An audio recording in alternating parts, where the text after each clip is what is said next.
Funding for this program was provided in part by the Corporation for Public Broadcasting and by the financial support of viewers like you. Reach for the speed, reach for the whistle, go where the rail may run. Reach for the words, reach for the story, follow the rainbow sun. To a shining time station, where dreams can come true, waiting there for you.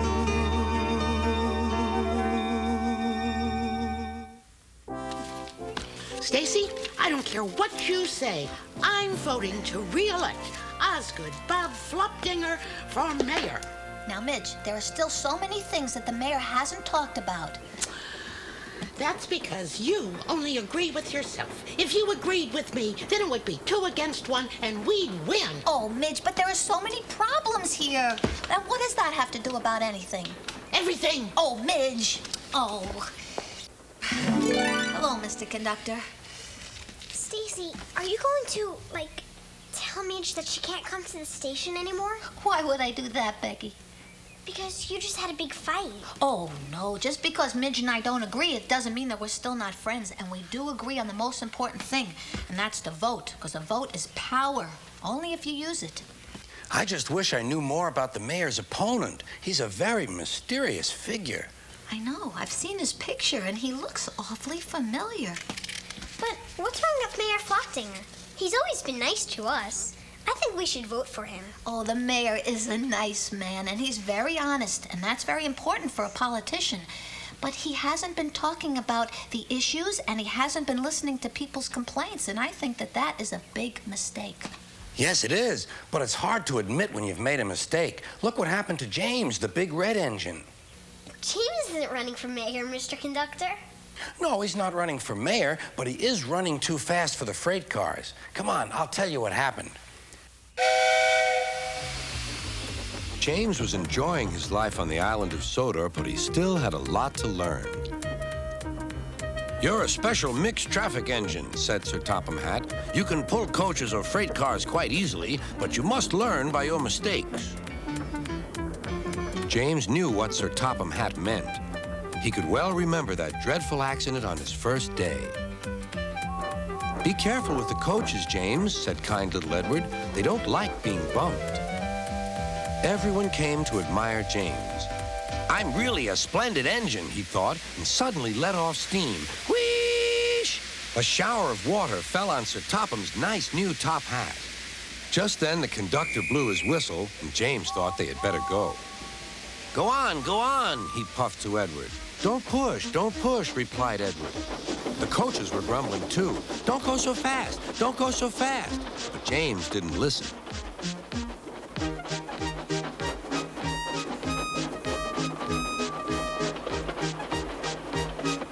When at last they stopped at the next station, 2 coaches were beyond the platform. They had to go back to let the passengers out. But no one seemed to know about Sir Topham's new hat, so James felt happier. Presently, they came to the station where Thomas was waiting with his 2 coaches. Hello, James, said Thomas. Feeling better? That's good. Oh, that's my conductor's whistle. I must go. I don't know what Sir Topham Hatt would do without me to run this branch line. And he puffed off importantly. Edward and James passed the field where James had had his accident. The fence was mended and the cows were back again.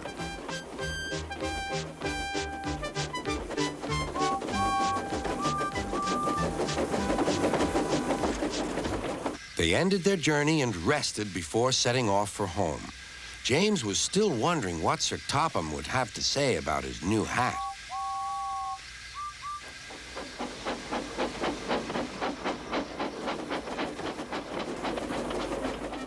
Next morning, he spoke severely to James. If you can't behave, I shall take away your red coat and have you painted blue. James didn't like that at all. He was very rough with the grumbling coaches as he brought them to the platform. Don't talk, come on. Gordon never has to fetch his own coaches, he thought to himself, and he's only painted blue. To make James even more cross, this time no one came near him. I'll show them, he thought.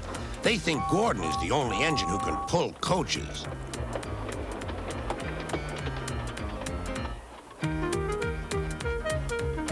Hurry, hurry, hurry, puffed James. You're going too fast. You're going too fast, replied the coaches. James laughed and tried to go faster, but the coaches wouldn't let him. We're going to stop. We're going to stop.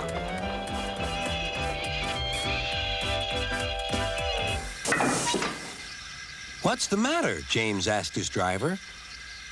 The brakes are on. Leak in the pipe, most likely. You've banged the coaches enough to make a leak in anything. How shall we mend it? Said the conductor. We'll do it with newspaper and a leather bootlace, replied the driver. Well, where is the bootlace coming from? Asked the conductor. Ask the passengers, said the driver.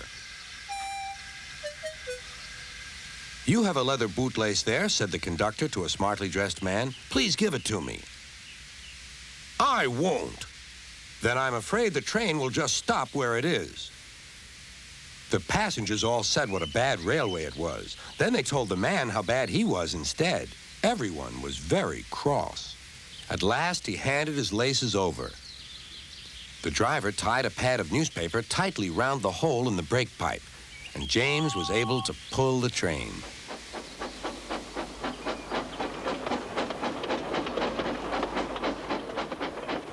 But he was a sadder and wiser James and took care never to bump coaches again. You know, Mr. Conductor, I wish the mayor could have heard that story, because then maybe he'd start to learn from his mistakes the way James did. Then I'd be proud to vote for him. Mr. Mayor! Mr. Mayor! Well, I'm here! I'm here, and you can quote me. Oh, citizens? Where are all the citizens? Oh, Schemer. Schemer! Schemer, you're sort of a citizen, and kids, you're going to be old enough to vote in a few years. So I'll give you my flag speech, huh? You know, when I even think of the flag, I get this feeling. Oh, Mr. Mayor, speaking of feelings, in the latest poll you came in second place. How does that make you feel? Could be worse. I could be last. Mr. Mayor, there are only 2 people running. You are in last place. Oh, well, I hadn't thought of that. And you can quote me. Mr. Mayor, take it from somebody who knows. You are a loser. Does that mean you think I'm not going to win this election? Well, let me put it to you gently. Yes, absolutely, you're not going to win this election. You finish it through, no one's going to vote for you, and you can quote me on that. Oh, but why? Why don't people like me? Well, technically speaking, it's because of your hair. My hair? That's right, and also your clothes. My beautiful hair? Yeah, the way you walk, the way you talk. Well, I hadn't noticed. Would you like some friendly advice straight from the horse's mouth? Yes. If you want to win this election, you need a campaign manager. Yes! Yes! Oh, that's what I need. You need somebody to give you a new look. Yes! Yes, a new image. Yes! You need me. You! Yes! You need to exhume that schemer look, that total air of confidence. You need Schemer's system of success. Well, yes, but... Oh, Mr. Mayor, there's no need to thank me. We're friends. But, of course, I can't actually do this for free, so, let's just say after you win the election, I become Secretary of Money. Well, if that's what it takes, that's what it takes. Well, and that's what I'll take. Is Schemer kidding or what?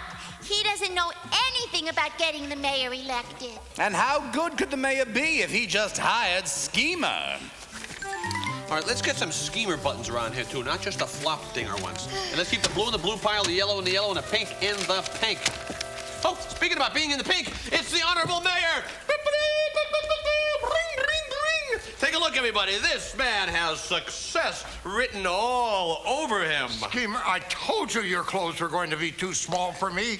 Don't worry about my clothes. Buy me some new ones after the election. Confound it, Schemer. I don't care about your clothes. This is ridiculous. I mean, what are my voters going to think? You know something? I think you might be right. All right there. There, that's better. Oh, that is much better. Schemer, is this really going to work? Listen, once people see you looking like me, they're gonna vote for you. It's guaranteed. Now, let me bring you up to speed on the campaign. We got buttons, we got posters, we got stickers, and did somebody say something about a campaign song? No, I don't think so. You're gonna love this one. It is oh, you know, I'm running a little low on nickels.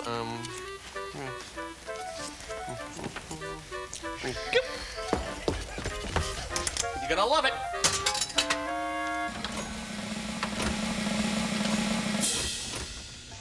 Uh-oh. Here it comes. I hate the way Schemer just plain rewrote that song. We gotta do it. A job's a job, Tex. A song's a song, Rex. And a nickel's a nickel, people. And a 1 and a 2.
Flopdinger!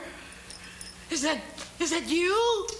This is the new and improved Mayor Flopdinger, and he owes it all to Schemer's system of success. Mr. Mayor, what are you going to do about the garbage problems in town? Oh, yes. Well, I was really you relax, thinking... Floppy. Let me take care of this one. I'm glad you asked that question, and let me answer it by changing the subject and referring to something else. And that is the mayor's new curl. Now, this is a look of today's politician. It says trustworthiness. It says decisiveness. It says vote for me. The voters don't care what he looks like. They want to know what he stands for. Hold it. Thanks. You're very, very welcome. Oh, just look natural.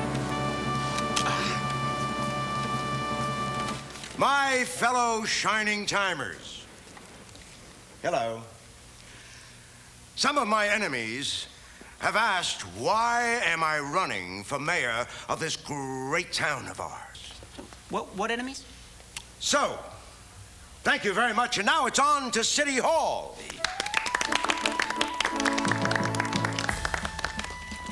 Well, he must know what he's talking about. I don't understand a word he's saying. Hey, Rich House, I'd like you to meet the real mayor of this town, the Honorable Osgood Bob Flopdinger. This is the other guy. Listen, Rich House, I understand that you're new to Shining Time Station. You're new to Shining Time Station, and you don't know anything about this town. Well, I know a heck of a lot more than him. Hey, that's my candidate you're talking what are you about. talking Oh, he's joking me! I can't. Shall we settle this the usual way? A debate? We'll let the kids run it. They can ask the questions. We'll broadcast it live on TV. Meet the kids. Meet the kids. What a wonderful idea. Yes. We'll let the kids ask the questions. That'll be easy. Okay, you got a deal. See you at the debate. Yeah.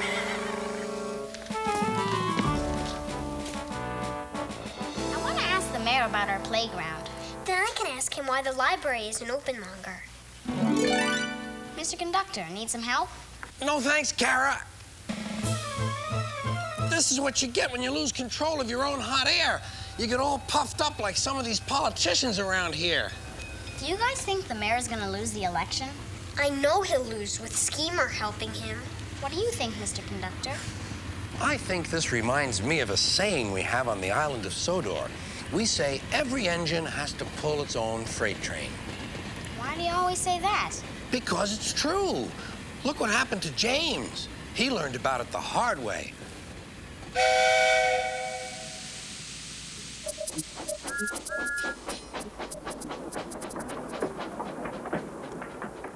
James had not been out to push coaches or freight cars in the yard for several days. He was feeling miserable. Oh, dear. I wonder how long I shall have to stay in the shed. Will anyone ever see my red coat again?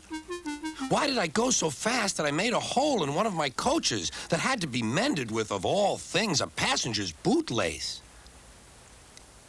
At last, Sir Topham Hatt arrived. I know you're sorry, James, and I know, too, that you want to be a useful engine. People are laughing at my railway, and I do not like that at all. I will try hard to do my best, said James.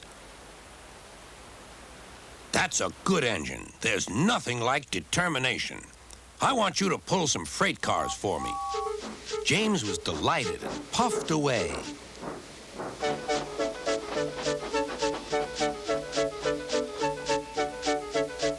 Here's your freight train, James, said Thomas.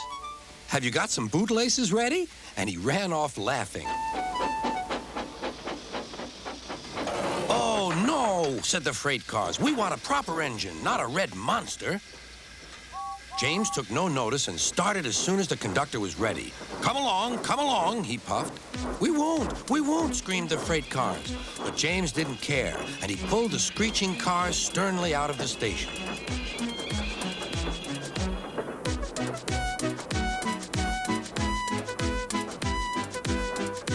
The cars tried hard to make him give up, but he still kept on.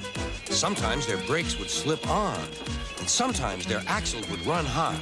And each time the trouble had to be put right. And each time James would start again, determined not to let them beat him. Give up, you can't pull us, you can't, called the cars. I can and I will, puffed James. And slowly but surely he pulled them along the line. At last they saw Gordon's Hill. Look out for trouble, James, warned his driver. We'll go fast and get them up before they know it. Don't let them stop you. So James went faster. Soon they were halfway up. I'm doing it, he panted. Will the top never come? Then, with a sudden jerk, it all came easier. I've done it! Hooray! It's easy now.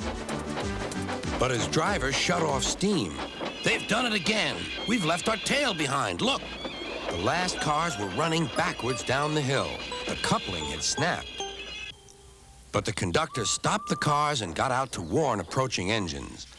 That's why it was easy, said James as he backed the other cars carefully down. What silly things freight cars are. There might have been an accident. Should I help you, James? Called Edward. No, thank you. I'll pull them myself. Good. Don't let them beat you.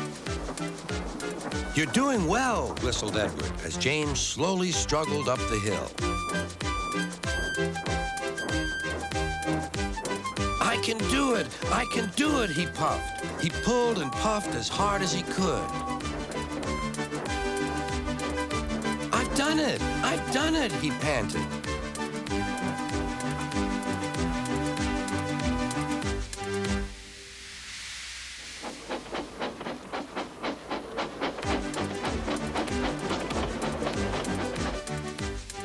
James was resting in the yard when Edward pulled up.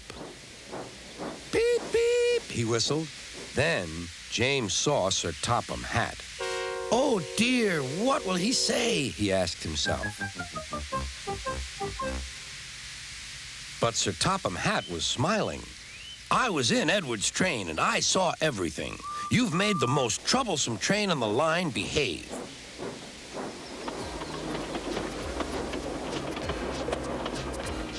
After that performance, you deserve to keep your red coat.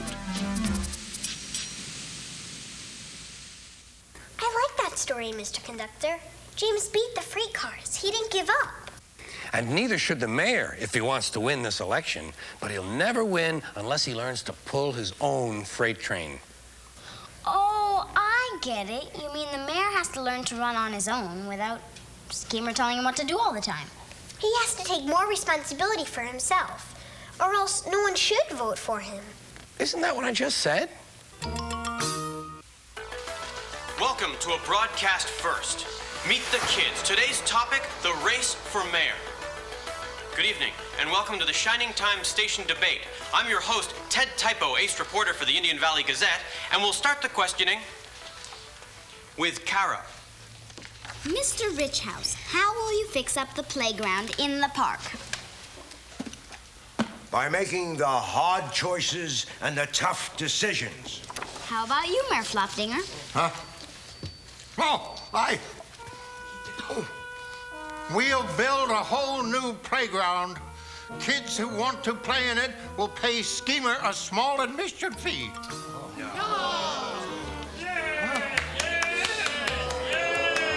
Next question from Becky. Mr. Mayor, what advice would you give to kids about life? Send your nickels to Schemer, and he'll give you all the advice you need.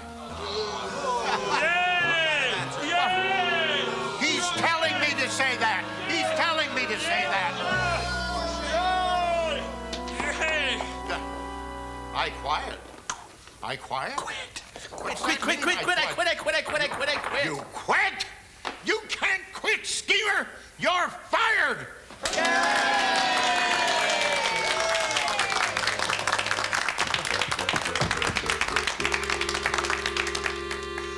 Friends, I want to apologize.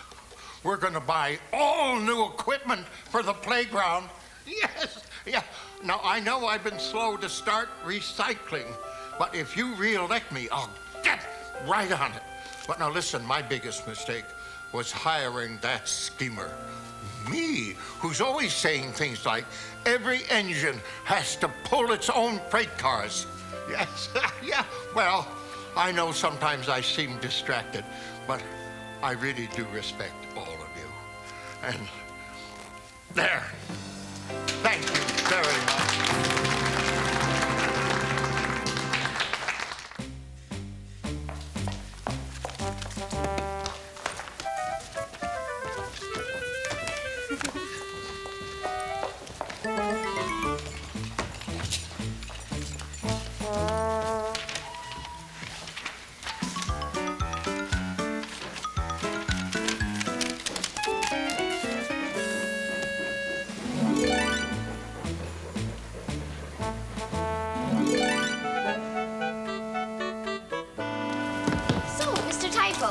Who'd you vote for? Kara, you're not supposed to ask that. Voting is very private. Sorry. That's okay. The answer is nobody. And what's the point? One vote won't make any difference. Well, whoever wins will be your mayor, whether you vote or not. You may have a point there.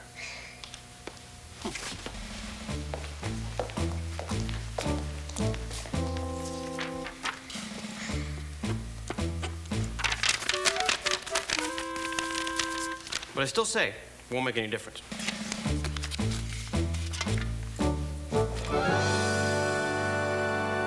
Stacy, he won! He won, Osgood! He won by one vote, which was undoubtedly mine. Hey, everybody! Did you hear the news? We already know. The mayor has been reelected, which I guess goes to show you that Schemer's system of success was a success after all. Well, I mean, in the beginning. Well, a little bit. Kids!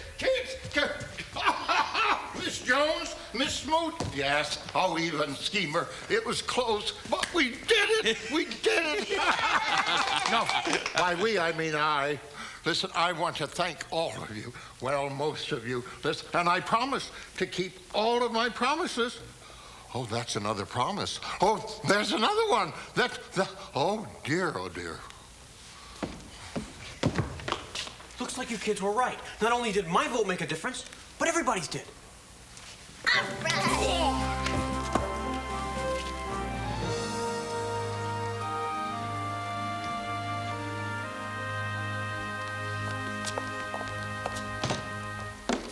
You gave it a good try, Mr. Richhouse. Are you going on vacation? No, just moving, Miss Jones. But you just got here. Some people might say, Richhouse, you just got here. And they'll call me a quitter. Well, I'm not a quitter. I'm just moving on to a new town, to a new election. But you just lost the election. Why do you want to run in another one? Kids, I want to make this crystal clear. I've made some mistakes in the past. But if I ever win another election, I promise you, my only job will be to help all the people. And any politician who gets elected, who doesn't try to help all the people, doesn't deserve to win. Now, you remember that when you're old enough to vote. Oh, there's my train. Don't worry. One day, when you think I'm gone forever, I'll be back. Goodbye. Good luck. Have a good trip. Ooh, well, everybody voted this time, Mr. Conductor. It's exciting, isn't it? Maybe I'll run for mayor next time.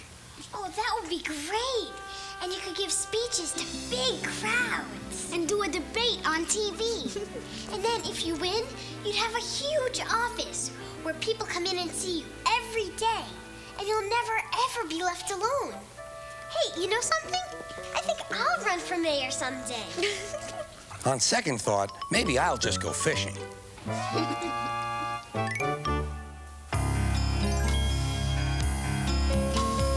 Reach for the speed, reach for the whistle, go where the rail may run.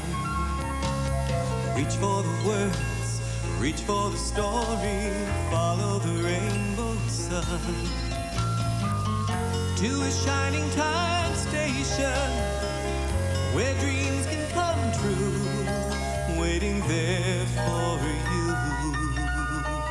So much to see, so far to travel, so much to learn to know. Friends by your side, hopes to hold on to, who knows how far you'll go. To a shining time station, where dreams can come true. Your own imagination waiting there for you. Funding for this program was provided in part by the Corporation for Public Broadcasting and by the financial support of viewers like you. This is PBS.